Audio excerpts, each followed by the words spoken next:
Great. So I'm opening up the chat.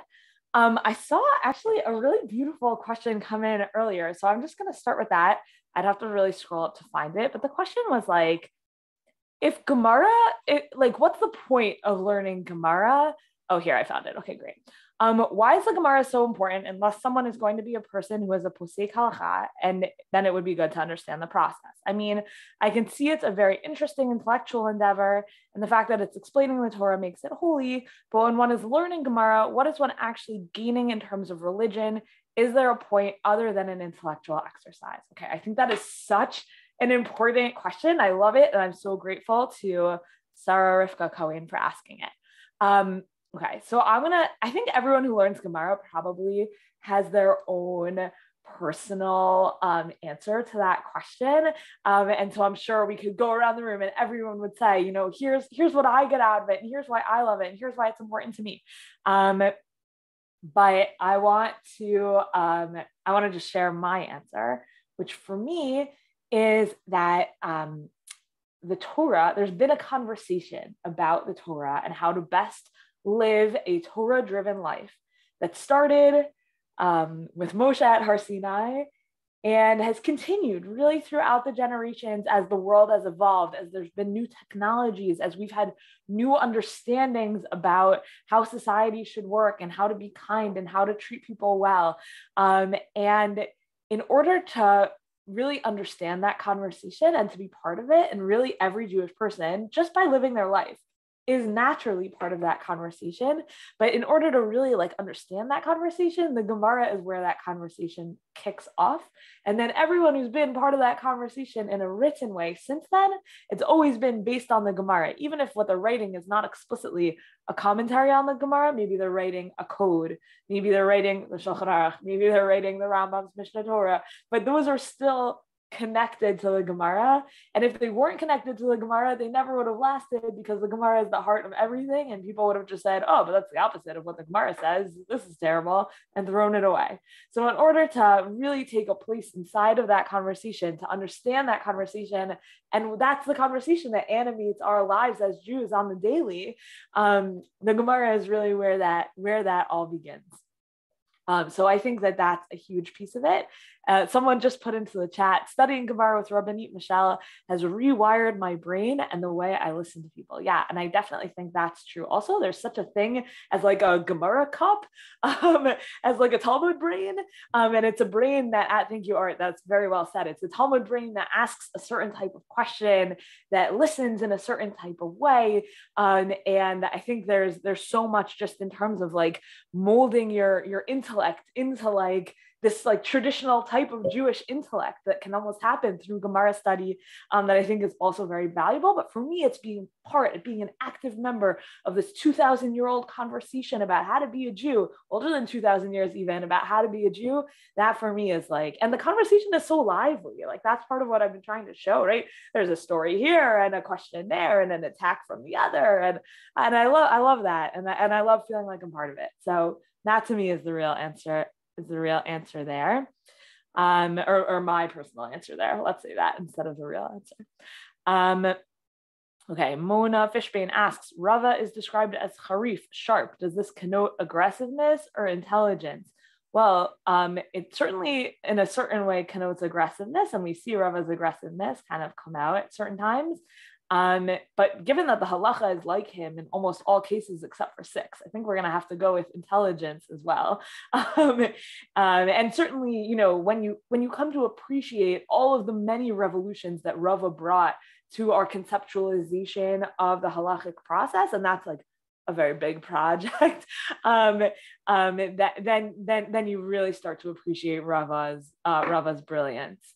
So that's a bigger project. Maybe someday Rabbanit Michelle will offer a class on revolutions of Rava or something like that, and you'll come to appreciate it. Maybe a class like that exists somewhere else.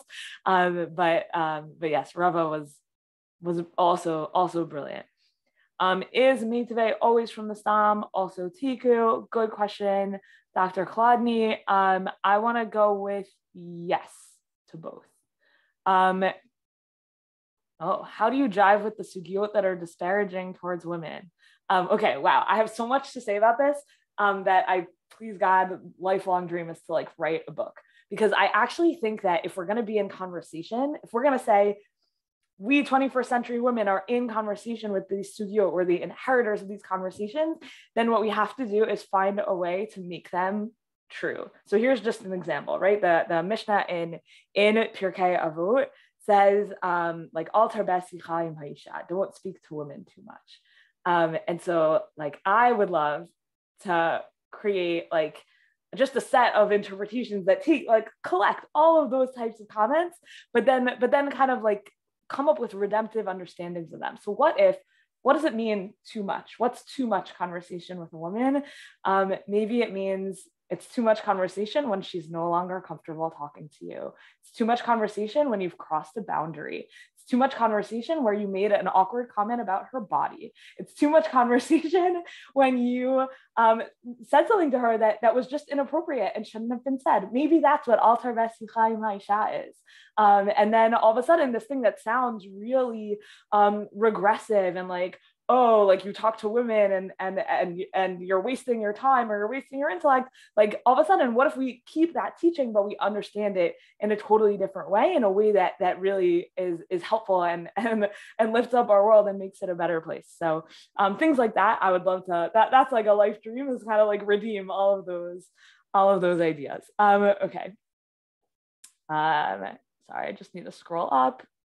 Oh, so review the two types of questions. So kushiot and be'iyot, so curiosity and attack questions. Are there only two types? How do we recognize them? Great questions. Okay, I'm sure if you wanted to come up with your own categorization of all the questions, you definitely could come up with more than two types of questions. And within those two types, there's many types within. So there's compare this statement to an earlier source of statement.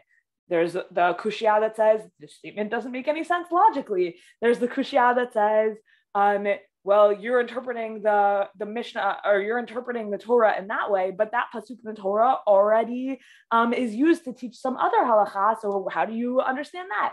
And those are all kushiot, and they're all different kinds of kushiot, and that was just scratching the surface. The different keywords that tell you that something's about to be a kushya tip you off to which type of kushya, which type of attack question is coming. Now, not always, but very often. And that's part of the benefit of really like mastering all the words in the Frank, which obviously is a long-term goal, but dictionaries like the Frank will really help you get a handle around those keywords. So those are just two big categories: the curiosity question of like, oh, like how does that work, or like where did you get that from, and the attack question that's premised on I think you're wrong. And we all in our own lives are very adept at understanding the difference between curiosity questions and attack questions. So I actually think that distinction is like a very natural one.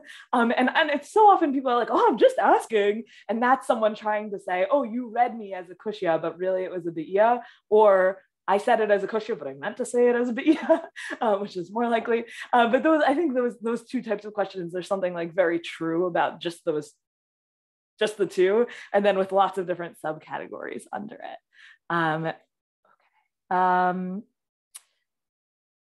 Does Agadita only refer to stories, or does it include statements, prescriptions, aphorisms, etc., that would not fall under the categories of halacha?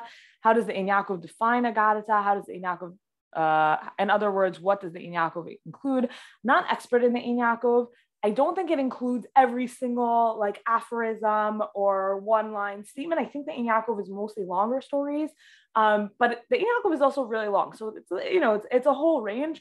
I love learning stories in their halachic context, so my experience with the Ein Yaakov is rather limited.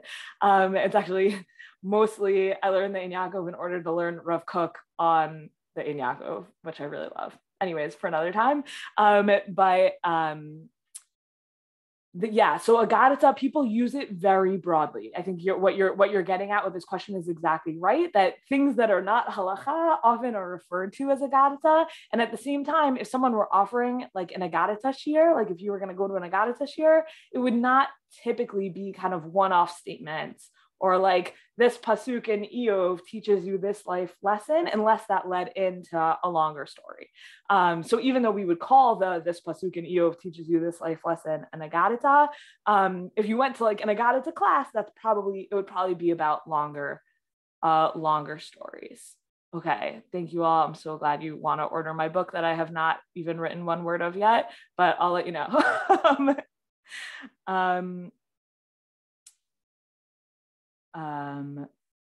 Okay, lots of people pointing out lots of disparaging words and ideas in the Talmud. Yes, they are there.